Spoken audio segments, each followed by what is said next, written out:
छोरी के हम काम केले गवा में बदनाम भेले छोरी के हम काम केले गवा में बदनाम भेले के करा गोदिया में सुत के छोरिया बिहान केले हे जानै छ पूरा टोला मोहल्ला इज्जत तू सरेआम केले छोरी के हम काम केले गवा में बदनाम भेले के करा गोदिया में सुत के छोरिया बिहान केले के करा गोदिया में सुत के छोरिया बिहान केले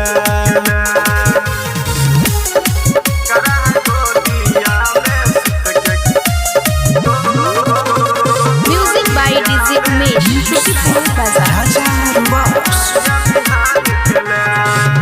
जानै छियौ छौरी सब तोहर खेला गे चढ़ल जवानी छौरी केकरा पर लुटैला गे जानै छियौ छौरी सब तोहर खेला गे चढ़ल जवानी छौरी केकरा के देखौला गे लागौ नहीं लाज के तोरा इज्जत तू सरेआम केले छोरी के हम काम केले गवा में बदनाम भेले के करा गोदिया में सुत के छोरिया बिहान केले के करा गोदिया में सुत के छोरिया बिहान केले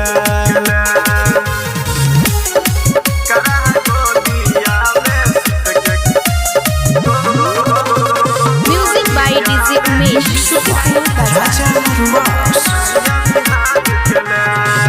खाई कुमार में तू किया चार गे हे तो नहीं दिया तोहर रहबे कुमार गे खाई कुमार में तू किया चार गे